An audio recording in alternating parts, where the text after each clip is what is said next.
ఏమన్నాడు రేవంత్ రెడ్డి ఆనాడు కాంగ్రెస్ ఎమ్మెల్యేలు చేరుతున్నప్పుడు ఏం మాటలు మాట్లాడిండో ఒక్కసారి మీరు వినాలని చెప్పి ఈ టీవీ పెట్టిపించినాం. ఒక్కసారి వినండి, అది ప్లే చేయమని చెప్పి మా తమ్ముని కోరుతా ఉన్నా. ఈ వేదిక మీద నుంచి చెప్తున్నా, కాంగ్రెస్ పార్టీలో టికెట్లు పొంది గెలిచిన వాళ్ళు పార్టీ ఫిరాయిస్తే మా కార్యకర్తలకు విజ్ఞప్తి చేస్తున్నా, రాళ్లతో కొట్టి చంపండి, గ్రామ బహిష్కరణ చేయండి. ఆ సన్నాసులు మీ చెమట మీ రక్తాన్ని దారపోసి భుజాల మీద మోసి మీరు గెలిపించి శాసనసభకు పంపిస్తే ఈ సన్నాసులు ప్రలోభాలకి లొంగిపోయి పార్టీలు ఫిరాయిస్తున్నారు.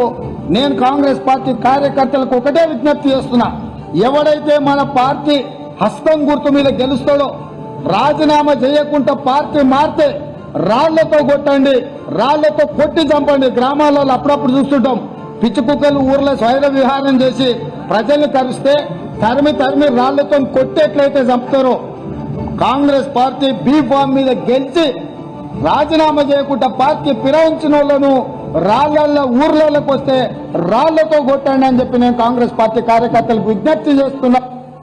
మరి ఇప్పుడు మనం ఆలోచించాలా? ఇప్పుడు రేవంత్ రెడ్డి చెప్పాలా ఎవరు పిచ్చి కుక్క, మరి ఎవలను రాళ్లతో కొట్టి చంపాలా? ఒక పార్టీ బీఫామ్ మీద గెలిచినోడు ఇంకో పార్టీలకు పోతే మీ చెమటతో మీ రక్తంతో మీరు గెలిపిస్తే గెలిచినోడు ఇంకో పార్టీలకు ఫిరాయిస్తే ముఖ్యమంత్రి రేవంత్ రెడ్డి చెప్పిండు, ఏమన్నాడు? రాళ్లతోని కొట్టి చంపమన్నాడు. నేను అంటలేను, నా మీద కేసు పెట్టగలరు, ఆయన పేపర్ వాళ్ళు ఉల్టాపుల్టా రాశారు.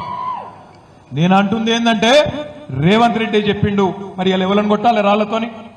రేవంత్ రెడ్డిని కొట్టన్నా? పిచ్చి కుక్కలేక ఎవరిని కొట్టాలి? లేకపోతే మీ ఎమ్మెల్యే సంజయ్ని కొట్టన్నా? ఎవరిని కొట్టాలి మరి? అందుకే అంటున్నా, ఎవరిని రాళ్లతోనో ఇంకోటి దాంతోనో కొట్టే అవసరం లేదు. రేవంత్ రెడ్డి నువ్వు మొగోను అయితే, నీకు దమ్ముంటే తీసుకున్న 6 ఎమ్మెల్యేలతో రాజీనామా చేపి ఓట్లతోని కొట్టి ఆ 6 కూడా శాశ్వతంగా రాజకీయ సమాధి చేసే బాధ్యత తెలంగాణ సమాజం తీసుకుంటుందనే మాట నేను విజ్ఞప్తి చేస్తున్నా. రేవంత్ రెడ్డి రెగ్యులర్ గా అంటుంటాడు, మొగోనివైతే ఇది చేయి, మొగోనివైతే అది చేయి. నేను అంటున్నా, రేవంత్ రెడ్డి మొగోనివైతే ఆ 6 రాజీనామా చేపి ఎలక్షన్లకు రా, జగిత్యాలకు రా, జగిత్యాల ప్రజలు సమాధానం చెప్తారనే మాట నేను విజ్ఞప్తి చేస్తా ఉన్నా. ఇంకొక మాట, ఒక్క రేవంత్ రెడ్డే కాదు, కాంగ్రెస్ వాళ్ళందరూ మాట్లాడిన శుద్ధపూసలు లెక్క. ఇక వాళ్ళ అధ్యక్షుడు కాబోయే ప్రధానమంత్రి అట, ఇప్పుడు leader of opposition Rahul Gandhi, ఆయనేం మాట్లాడిండు అది కూడా పెడతాను. भाइयों बहनों, अदानी जी और मोदी जी एक हैं।